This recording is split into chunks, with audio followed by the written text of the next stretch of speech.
Shin kun san me yake tsakanin Lilin Baba da Adam E. Zango tare da Aminu J Town? To ku tsaya ku ji wannan bidiyon daga farko har ƙarshe domin ku san menene asalin abin da ya faru tsakanin da Aminu J Town da Lilin Baba. Lilin Baba tsohon abokin Adam E. Zango ne, sun haɗu da shi a wurin shooting ɗin wata waƙa, a inda suka yi wani contract na wata waƙa da suka yi na Lilin Baba. A inda nan zumunci ya ɗauru tsakaninsu da Lilin Baba har abota ta ƙullu sosai da sosai. Kwatsam lokaci ɗaya Lilin Baba da Adam E. Zango sai aka daina ganin su a tare guri ɗaya.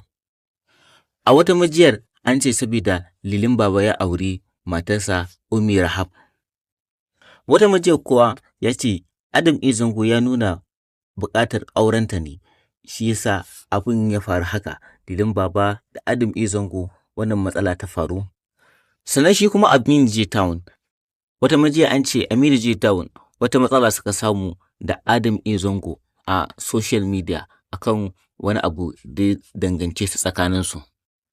Yanzu koma dai menene Aminu J Town da Lilin Baba, alhamdulillahi a wannan haɗarin da Adam E. Zango ya yi, alhamdulillahi Allah ya haɗa kansu, a inda Lilin Baba ya kira Aminu J Town da wasu saura daga cikin abokansa domin su je su gaishe da Adam E. Zango. Adam E.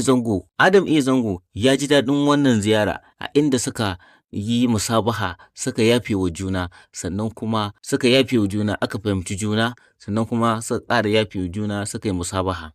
Mun samu wannan kyakkyawar sanarwa ne daga bakin Aminu J Town da ya wallafa a Facebook ɗinsa. Muna roƙon Allah subhanahu wata'ala ya haɗa kan musulmi baki ɗaya, sannan kuma ya tabbatar da mu akan siratal mustaqima. Yanzu dai koma menene Aminu J Town da Lilin Baba da Adam E. Zango kansu ya haɗu, a inda Ubangiji yake cewa wa atasimu bi hablillahi jami'an wala tafarraqu, a inda mutane da yawa suke jinjina wa Lilin Baba a irin halaccin da musulunci da addini yake so na ajiye komai ya zama ba komai ba, saboda ita wannan rayuwa baka san lokacin da kai ma zaka bar duniya ba. Ubangiji Allah ya sa mu cika da imani.